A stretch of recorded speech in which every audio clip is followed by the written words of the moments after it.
Wan, Wan. Apa Oke, udah mulai? Nih siapa nih? ini camat terentang. Ya, Akan menemukan 12 loket kasir di sebelah kiri ya. Nah ini adalah tempat dilakukannya transaksi perbankan yang sudah digunakan juga dari zaman Hindia Belanda. Karena dulunya gedung Museum Bank Indonesia ini merupakan sebuah bank sentral yang didirikan oleh Hindia Belanda bernama DJB atau The Java Bank. Saya kurang tahu nih di Bang Fadil itu ada nggak sih kantor perwakilan gedung bekas gedung DJB? Nggak ada ya. Oh, biasanya ada di beberapa kota, di Sumatera juga ada, termasuk di Ambon juga ada gitu ya. Jadi nanti yang ini jangan sampai ketinggal ya. Menggunakan uang kulturnya Belanda, mereka membuat cabang dari kantor DJB ini di beberapa wilayah Nusantara, Hindia Belanda pada saat itu. Dan ini adalah gedung pertama sebelum diresmikannya atau sebelum menjadi bank sentral Hindia Belanda ya. Ini adalah gedung rumah sakit. Jadi jauh sebelum gedung ini dibeli oleh pemerintah Hindia Belanda untuk dijadikan bank, wilayah ini tadinya adalah wilayah perdagangan. Makanya disebutnya kota tua atau Batavia ya, pusat perdagangan Hindia, VOC pada saat itu. Dan gedung DJB ini merupakan gedung yang dulunya merupakan rumah sakit Belanda. Kenapa ada rumah sakit dijadikan dijadikan? Saya tak fokus dengan heboh sendiri. emang gitu deh. Iya sih. Jadi kan distract. jadi maaf ya. Jadi ini rumah sakit, tapi kemudian karena letaknya dekat dengan wilayah perdagangan VOC pada saat itu, akhirnya dibeli dan dijadikan sebagai bank sentral Hindia Belanda. Bank sentral Hindia Belanda tuh mirip tugasnya dengan Bank Indonesia, hanya saja bank sirkulasi atau bank sentral pada saat itu juga menerima transaksi perbankan seperti deposito, menabung gitu ya, menabung di bank itu juga bisa di Bank Hindia Belanda, dan mereka juga menerima transaksi penukaran uang. Jadi semuanya dibabat tuh sama DJB. Nah, setelah Indonesia merdeka di tahun 45 di tahun 1953-nya DJB kemudian dinasionalisasi menjadi Bank Indonesia, dan kemarin tanggal 1 Juli itu merupakan ulang tahun Bank Indonesia ya. Jadi kita baru saja merayakan ulang tahun instansi kita gitu ya. Dan di tahun 2009, nah bekas dari gedung Bank Indonesia ini pun juga akhirnya berubah menjadi museum. Yang tadinya Bank Indonesia tidak bisa dikunjungi oleh masyarakat umum, tapi setelah menjadi museum, bekas gedung ini beserta koleksi-koleksinya itu bisa dilihat oleh pengunjung, dijadikan museum dan menjadi wahana edukasi untuk masyarakat Indonesia. Dulu diresmikan langsung ya oleh Presiden ke-6 kita, Bapak Susilo Bambang Yudhoyono bersama Ibu, dan waktu itu diwakili oleh Gubernur kita yang menjabat pada saat itu, Bapak Burhanuddin Abdullah ya. Oke, yuk kita sekarang akan langsung masuk ke dalam ruangan data pajarnya. Oke, di awal ini kita Ro, ngomong dulu, Ro. Ngomong dulu, Ro. Selamat Nah, datang. sekarang kita berada di Museum Bank Indonesia Jakarta ya.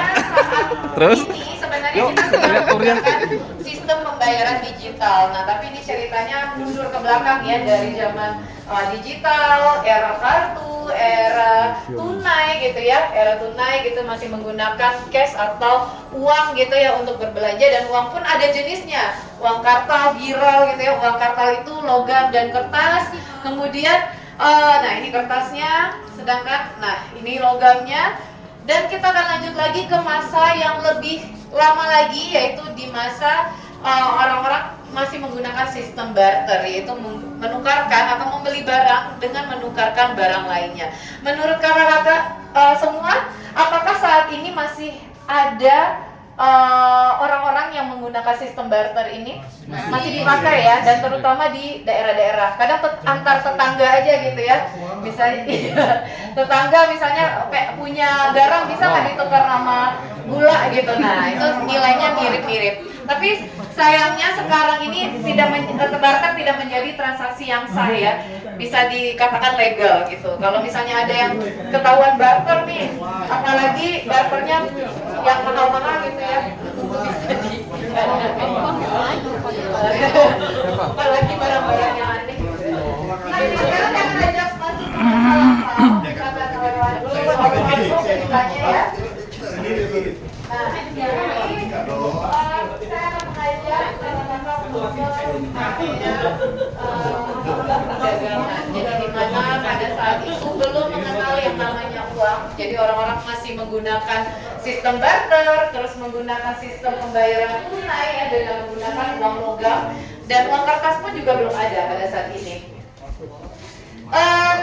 Saya akan ajak kakak-kakak untuk naik ke sebuah kapal. Jadi kapal ini mengangkut komoditi perdagangan yang sangat mahal pada masanya, yaitu rempah-rempah ya. Ada 4 jenis rempah-rempah yang pada saat itu nilainya sangat mahal, sehingga untuk membeli rempah-rempah ini harus menggunakan emas gitu ya. Nah, kapal yang mengangkut rempah-rempah ini adalah kapal tradisional Nusantara yang dikenal dengan kapal Jung Java. Di sebelah kiri ini adalah replika dari kapal Jung Javanya, yang tentu saja ukuran aslinya itu tidak sekecil ini ya. Kalau ini kan kapal Barbie gitu ya. Kapal aslinya itu ukurannya sangat besar, menampung hingga 1.000 orang gitu ya. Dan kalau misalnya kakak lihat di atas ini adalah dayung dari kapal Jung Javanya. Dayungnya kira-kira sebesar itu. Nah, pada saat itu bersaing ya para pedagang-pedagang dari berbagai negara, dari Eropa, dari Cina, Arab, India untuk mendapatkan rempah-rempah dengan nilai termurah. Nah, kemudian yuk kita ke sebelah sini. Di sebelah kiri Bapak Ibu dan kakak-kakak ada foto-foto dari para penjelajah-penjelajah terkenal ya. Marco Polo, siapa sih yang nggak tahu dia gitu ya, penjelajah dari Italia. Laksamana Cengho, bahkan dia katanya yang menyebarkan Islam juga di tanah Jawa dulu, sehingga di Semarang itu punya masjid Cengho ya. Dan kemudian yang kita akan fokus yaitu pada masa penjajahan atau pada masa kedatangan Belanda. Dengan kedatangan Cornelis de Houtman. Dia adalah pemimpin armada Belanda pertama yang kemudian dialah orang yang menginformasikan kepada Raja Belanda pada saat itu, Willem ya, untuk kita harus melakukan transaksi atau monopoli perdagangan di Hindia Timur. Mereka menyebut kita dulu Hindia Timur, yang berarti India sebelah Samudra Hindia sebelah timur gitu ya. Dan kenapa mereka menyebut kita East Indies ya, karena kita berada di timurnya India. Tadinya mereka orang Belanda ini pengen mendapatkan rempah-rempah yang lebih dekat dan cepat, yaitu di India, tapi India keburu sudah dikuasai oleh Inggris ya. Makanya mereka datang jauh-jauh sampai ke perairan Sunda Kelapa pada saat itu untuk mencari rempah-rempah dengan nilai yang lebih rendah, dan mereka akhirnya mendapatkan itu. Dan saat itu juga mereka di tahun 1603 mendirikan sebuah perusahaan dagang bernama VOC, dan di mana VOC itulah yang pertama kali menjadi lembaga atau perusahaan populer di masanya. Jadi kalau ibarat sekarang kayak Apple kali ya, harus pakai gulden gitu biayanya, membelinya, barang-barangnya juga harus dibeli dengan menggunakan gulden. Sehingga untuk mencetak gulden, mereka mendirikanlah bank pertama yang merupakan cikal bakal dari perbankan yang ada saat ini, yaitu Bank Lorraine and Bank Vandening. Ini adalah bank yang dibuat oleh perusahaan VOC, dan kemudian mereka juga mencetak uang VOC. Nanti kita akan lihat juga koleksinya di ruangan numismatik.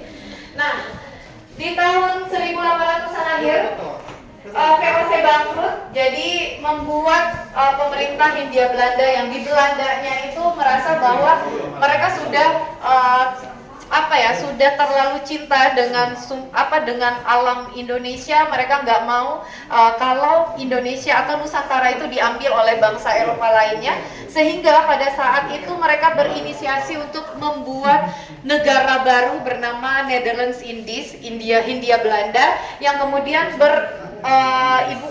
berlokasi ibu kotanya itu di Jakarta atau Batavia. Mereka yang tadinya Jayakarta itu dirubah menjadi Batavia, dan di sanalah tempat pemerintahan sekaligus wilayah area perdagangan yang ada di Belanda berpusat ya. Makanya di sini bisa dilihat pakaian Belanda itu maksudnya adalah di mana bangsa Belanda pada saat itu menjadi satu-satunya bangsa yang dengan strata sosial tertinggi. Oh, ini masih yang original atau udah direplika ini? Saya sih diinfokan bahwa ini replika sebenarnya. Jadi kalaupun misalnya ada yang mau berdiri di sini nggak apa-apa, foto-foto gitu nggak masalah. Ini bukan, ada yang bilang juga kenapa sih baju Belanda ditaruh di bawah baju Jepang karena mereka menjajah kita ya. Sebenarnya bukan, karena nggak ada tempat lagi sebenarnya. Jadi ya mau nggak mau kita taruh di sini. Tapi ini adalah penggambaran bagaimana Belanda itu waktu itu bisa beradaptasi secara cepat di Nusantara, dan bahkan mereka sudah mulai menggunakan kebaya gitu ya, ibu-ibu Eropa itu ya menggunakan kebaya. Terus mereka mempekerjakan para pekerja dari Nusantara gitu ya, bumi putra dijadikan sebagai pekerjanya mereka. Dan penjajahan terjadi itu setelah keluar kebijakan tanam paksa. Nah, itulah pertama kali Indonesia merasakan pedihnya gitu ya, dijajah oleh bangsa asing ya. Nanti saya juga akan menunjukkan uang yang dicetak khusus untuk masa penjajahan, namanya uang token gitu ya. Nah, kalau ini Jepang. Nah, Jepang ini ketika datang ke Nusantara, ke Hindia Belanda pada saat itu tujuannya satu, dia pengen membuat orang-orang atau masyarakat yang ada di wilayah Asia itu tunduk terhadap Jepang ya, Hirohito pada saat itu ya, dan menjadikan Asia itu, Jepang itu Indonesia termasuk ke situ bagian dari Asia Timur Raya kalau nggak salah. Dan waktu itu pun juga Jepang sedang berperang dengan bangsa Barat ya. Nah, makanya mereka ketika tahu bahwa Nusantara waktu itu dikuasai oleh Belanda, mereka ingin berusaha mengusir orang-orang Belanda ini dari wilayah Nusantara dan mengambil alih gitu ya, termasuk perbankannya juga. Tadinya Belanda mendirikan DJB untuk mencetak uang-uang Belanda, tapi ketika Jepang datang, mereka mulai mengganti cetakan uang yang tadinya nggak ke yen ya. Jadi uang yen itu tidak pernah beredar di Indonesia, tapi mereka malah mencetak uang Indonesia, rupiah pertama. Jadi kalau misalnya ditanya siapa sih yang memperkenalkan rupiah, itu sebenarnya ke masyarakat kita ya mereka, orang-orang Jepang. Tapi sayangnya itu cuma untuk politiknya saja, jadi untuk mengambil simpati masyarakat Indonesia supaya bisa lebih tunduk kepada Jepang. Tapi intinya kita sama-sama dijajah gitu ya. Nah, akhirnya setelah Jepang mengambil alih DJB, Jepang kalah ya di tahun 45 pada Perang Dunia Kedua. Waktu itu Hiroshima dan Nagasaki dibom sehingga Jepang menyerah, dan disitulah waktu yang tepat bagi Indonesia memproklamirkan kemerdekaannya ya di tahun 1945. Dan uang pertama yang menjadi the first money-nya kita gitu ya, yaitu uang ori ini. Dan uang ori ini bukan dicetak oleh Bank Indonesia sebenarnya. Kalau searching gitu ya di Google gitu ya, uang pertama Indonesia itu bukanlah dari Bank Indonesia, tapi dari kementerian atau pemerintah pada saat itu. Di bawah itu ada bank lain yang diminta untuk mencetak uang, yaitu BNI di tahun 46. Jadi kalau misalnya tanya, oh BNI itu ternyata tadinya bank sentral ya, pengganti DJB, betul. Tapi pada akhirnya BNI tidak bisa melaksanakan tugasnya sebagai bank sirkulasi, bank sentral, dan mengembalikan posisinya kepada DJB lagi setelah dinasionalisasi dan menjadi Bank Indonesia.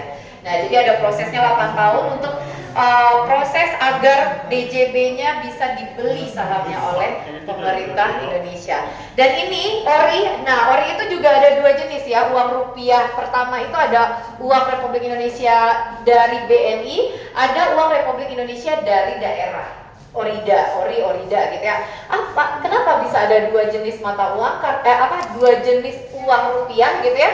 Karena ternyata pada saat Indonesia merdeka di tahun 45, Belanda itu tidak pernah menyetujui kedaulatan Indonesia. Jadi mereka menganggap masyarakat Indonesia itu memberontak pada saat itu. Jadi mereka melakukan agresi sampai 2 kali gitu ya untuk merebut kembali kedaulatan Hindia Belanda gitu ya.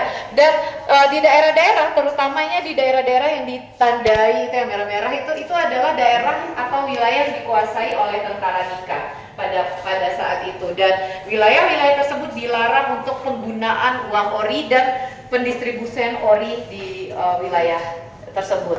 Dan akibatnya uang ori itu tidak berlaku di situ dan orang-orang pada memakai uang DJB atau uang gulden tadi. Dan akhirnya karena saking sulitnya uang ori, uang rupiah dipakai, kemudian dicetaklah uang orida ini dan hanya digunakan di salah satu atau satu wilayah saja. Misalnya uang Aceh hanya digunakan di Aceh, uang Nias di Nias kayak gitu ya. Uang Bangka Belitung ada nggak di sini? Nggak ada ya, karena Bangka Belitung. Oh iya, Sulsel ya, dan Bukit Tinggi. Nah itu sama ya. Jadi dulu di wilayah-wilayah Sumatera Selatan ada 2 ya. Karena dulu wilayahnya Sumatera Selatan juga cukup besar ya. Kan ada Palembang, tapi itu dulu satu kesatuan ya, belum terpisah seperti sekarang kayak gitu. Nah ya begitulah, jadi saking sulitnya uang itu diedarkan ke daerah-daerah, akhirnya salah satu cara yang paling tepat ya nasionalisasi DJB. Dan ini atas inisiasi dari Bung Hatta pada saat itu, beliau kan paling mengerti tentang perekonomian ya, bersama dengan Gubernur pertamanya Bank Indonesia, Bapak Safruddin Prawira Negara. Mereka akhirnya menasionalisasi DJB menjadi Bank Indonesia di tahun 1953, 1 Juli 1953. Dan logo dari DJB yang tadinya J dan B berubah menjadi Bank Indonesia. Ini logonya berkali-kali diganti gitu ya, sampai akhirnya logo yang paling tepat gitu ya, yang masih dipakai saat ini pun adalah logo yang tahun 2000 ini. Logo ini, fontnya itu sudah dibeli sama Bank Indonesia, jadi nggak boleh lagi ada lembaga instansi lain yang menggunakan font di gitu. Oke, yuk kita sekarang lanjut lagi. Kepala suku, kepala suku gelap Pak. Kalau pakai kacamata gelap nanti nggak kelihatan ya. Oke, yuk kita lanjut lagi belajar tentang periode sejarah Bank Indonesia. Jadi di awal Bank Indonesia itu berdiri, terlalu banyak ya kendala-kendala yang dialami. Salah satunya di sebelah sini saya akan tunjukkan. Salah satunya dosa 3 iga. Dibuat kebijakan pembangunan proyek-proyek mercusuar. Mungkin Kang Lama pernah mendengar gitu ya, pada eranya Soekarno pernah ada kebijakan pembangunan proyek mercusuar untuk menunjukkan pencitraan negara Indonesia, bahwa Indonesia itu udah mandiri gitu ya, sudah tidak meminta lagi kepada penjajah Belanda, sudah lepas benar-benar dari Belanda gitu ya. Padahal pada saat itu negara kita juga belum maju-maju banget, masih sangat berkembang, di mana Bank Indonesia baru saja dijadikan sebagai bank sentral gitu ya. Tapi sayangnya Bank Sentral Indonesia yang harusnya mengedarkan uang Indonesia, uang rupiah kita ke seluruh wilayah, itu malah dijadikan sebagai alat politik. Nah siapapun bisa jadi alat politik ya. Nah termasuk Bank Indonesia pada saat itu, karena Bank Indonesia saat itu masih di bawah pemerintah. Nah apa maksudnya jadikan alat politik, yaitu dijadikan sebagai kasir pemerintah, kasnya pemerintah. Ibaratnya pemerintah pengen mendirikan proyek Ganevo, waktu itu kan pengen ada olimpiade besar-besaran. Nah, pakailah uang Bank Indonesia. Uang yang harus dicetak untuk masyarakat malah digunakan untuk pembangunan ini. Sehingga apa yang terjadi? Terjadilah hyperinflasi yang meroket ya pada saat itu hingga 635%. Nah, ini yang membuat pemerintah Presiden Soekarno waktu itu juga jatuh ya, karena inflasi besar-besaran. Nah, kita lanjut lagi ke periode selanjutnya di eranya Presiden Soeharto. Tidak, nyangkut gitu. Jadi ini Presiden Soeharto, kita belajar aja ya dari masa lampau gitu ya. Iya, padahal mirip-mirip juga. Nah, jadi di masa Presiden Soeharto ini cukup panjang ya. Bapak Soeharto kan juga dijuluki sebagai Bapak Pembangunan karena beliau melakukan pembangunan itu secara berkala, berjangka. Makanya kan keluarlah kebijakan Repelita, rencana pembangunan 5 tahun berjangka. Itu nggak mudah, setiap 5 tahun sekali pasti ada ya. Dan yang pastinya pada saat itu Bapak Presiden kita Soeharto ini banyak menerima investor-investor asing. Makanya siapapun yang mau invest di Indonesia dipersilahkan, tapi tidak diberikan lindung nilai. Jadi kalau misalnya terjadi krisis atau apa, itu bisa jadi merugikan negara tersebut. Dan terjadi ya, benar-benar terjadi di tahun 1998. Padahal sebelumnya Indonesia itu sempat menjadi negara yang bagus ya, yang perekonomian itu stabil sehingga dijuluki macan Asia di tahun 89. Tapi sayangnya krisis moneter di tahun 97 gitu ya, diawali oleh percekcokan antara Amerika dan Arab Saudi pada saat itu ya, yang membuat Bank Sentral Amerika menaikkan suku bunga pinjaman. Jadi kalau misalnya bank-bank sentral di negara-negara yang punya hutang kepada Amerika, maka hutangnya itu akan berkali-kali lipat. Dan nilai dolar waktu itu menguat, sehingga ketika nilai dolar menguat, orang-orang cenderung lebih banyak menggunakan dolar daripada rupiah. Nah, itu kan bisa menjatuhkan nilai rupiah sendiri. Dan terjadi ya di tahun 98, tepatnya di Mei pada saat itu. Selain adanya permasalahan politik gitu ya, di sini kelihatan nggak ya? Oh, lagi nggak nyala. Itu tuh sebenarnya ada tayangan rupiah jatuh gitu ya. Yang tadinya rupiah itu di 1 dolar itu di 2.300 rupiah, langsung melambung naik ke 16.500, yang membuat orang-orang pada investor, orang-orang gitu pada cabut mengambil uangnya di perbankan gitu, sehingga bank itu tidak dapat lagi mengelola uang dan akhirnya bangkrut. Nah, itu yang terjadi di saat itu, dan ada 16 bank yang ditutup gitu ya, atau kolaps ibaratnya.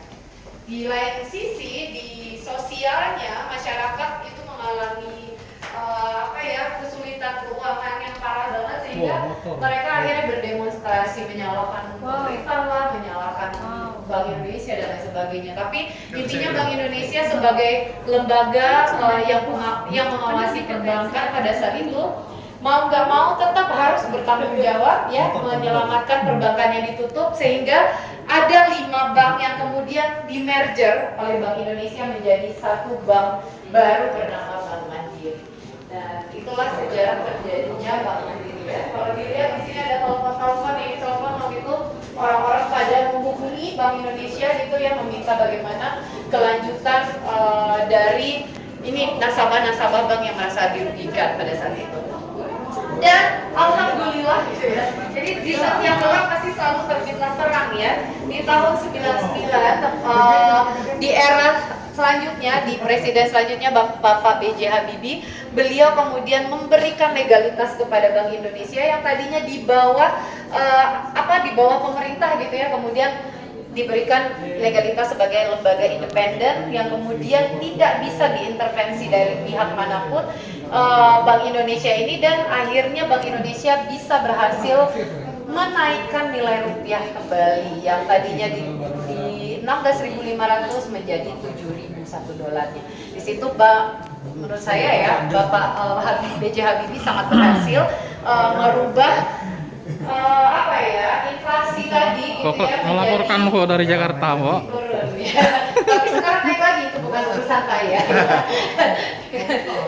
Dan di tahun 2013 kemudian tugas tugas pengawasan perbankan kemudian diserahkan kepada OJK. Jadi BI ini melebur lagi ya, menjadi yang satu jadi OJK, yang satu jadi Bank Indonesia. Tapi bedanya adalah pengawasannya saja, ada yang by mikroprudensial, ada yang by makroprudensial. Ini lebih ke fiskalnya, ini lebih ke perundang-undangannya kayak gitu ya. Jadi kalau misalnya ada yang pinjol di sini bilangnya diawasi OJK, itu tetap harus hati-hati karena iklan di YouTube yang bukan YouTube Premium tuh biasanya ya bilangnya diawasi OJK tapi sebenarnya enggak gitu ya. Jadi tetap harus berhati-hati ya. Kakak-kakak jangan sampai terlilit pinjol. Kamu melaporkan dari Pangkal Pinang, Bangka Belitung. Bank Indonesia melaporkan Oke, selanjutnya kita lewati adalah area syariah bank. Nah, sebenarnya area ini menjelaskan perbedaan antara bank konvensional dan bank syariah. Pasti di sini kakak juga sudah tahu. Cuman memang lagi under maintenance ya, di mana si buku-buku ini sebenarnya bisa di swipe gitu, jadi bisa dibaca beda bank syariah dan bank konvensional. Di dindingnya juga magic wall sebenarnya bisa ditekan gitu ya, tapi ke dindingnya tekannya. Tapi ini sekarang lagi under maintenance aja. Lagi mati. Bisa dikasih tahu aja Pak Hari ya, bagi perbaiki Pak. Soalnya memang ya namanya public apa namanya?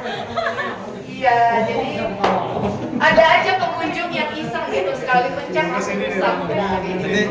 nanti gue jemput aja ke tamu. Nah, sekarang kita sudah berada di ruangan direksi. Ini adalah ruangan yang digunakan oleh para pimpinan DJB dan juga Bank Indonesia. Jadi direksinya DJB itu berdua tugasnya bekerjanya di sini. Dan dulu itu cuma ada dewan direksi dan ada presiden saja kalau di zamannya Belanda. Mereka ceritanya lagi ngomongin, aduh gimana ya caranya menaikkan suku bunga gitu. Seru nih Ya, kayaknya Moro nih baru buka. masih di bawah Korek kali ya. Belanda pada saat itu. Dan uniknya ruangan ini tuh punya wastafel sebenarnya. Wastafel yang berbunyi di balik lemari. Tapi kan bisa digunakan ya. Nah, kenapa bisa ada wastafel di setiap ruangan itu sebenarnya mengingatkan kita akan wabah virus corona ya, COVID. Nah, 100 tahun yang lalu itu pernah terjadi wabah yang mirip dengan COVID namanya kolera, dan wabah virus itu juga mematikan sehingga setiap pimpinan perusahaan termasuk DJB mereka menyediakan tempat untuk cuci tangan. Tapi memang pengennya estetik gitu ya, nggak terlihat kok ada wastafel di ruang kerja gitu ya, ditutup lah di dalam lemari itu. Dan katanya di balik lemari ini juga terdapat berangkas tersembunyi. Yang namanya tersembunyi nggak bisa ditunjukin ya. Tapi katanya tuh buku-buku itu tuh bisa dipencet nanti kebuka gitu berangkasnya. Kayak di film-film gitu. Terus ini adalah gantungan pakaian. Nah, ini orang Belanda itu tinggi ya. Jadi siapa nih orang keturunan Belanda di sini? Ada ketua. Ketua. Mana bapak ketua? Itu tadi. Wah, makanya kenapa Pak? Bambang. Pakaian atasnya orang Belanda, dan saya pernah memandu orang Belanda. Ceritanya menyombong dulu ya. Testimoni, dan ternyata mereka emang setinggi itu nyampe gitu. Setinggi ini Pak. Jadi kalau misalnya mau memastikan orang Belanda atau bukan ya bisa nggak nyampe ini. Jadi dia benar-benar bisa. Tinggi banget ini, nyampe aja gitu, nggak perlu panjang gitu. Mana ketua kita kan? Belanda. Bisa nggak Pak? Kira-kira Baju branding, sama naik dong, Mak. keturunan Belanda. Yang penting jangan di pohon kelas. Jangan. Ya Allah, Bahaya itu. iya sih. Oke, baik Bapak dan Ibu dan kakak-kakak. Iya, Pak Ladi. Bapak lagi Iya, sudah menunggu di saya mau foto juga ya. Dari tadi kan panggil video, saya nggak ngambil video ya. Saya boleh dong ya. Selfie sama Masa?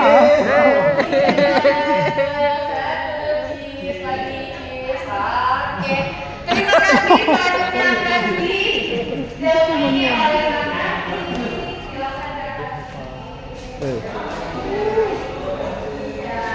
Ngomong lo dikit. Halo guys, hari ini kita kunjungan ke Museum Bank Indonesia. Ada Museum Bank Indonesia. Ini Pelajaran kita di Museum Bank Indonesia. Dan kita akan langsung masuk ke sesi 2. Kita akan tahu lebih banyak lagi tentang sejarah uang dan juga harta terpendam yang ada di Museum Bank Indonesia. Apa itu? Nanti kita lihat sama-sama. Mari ikuti saya. Oke, kita akan ketemu di segmen kedua.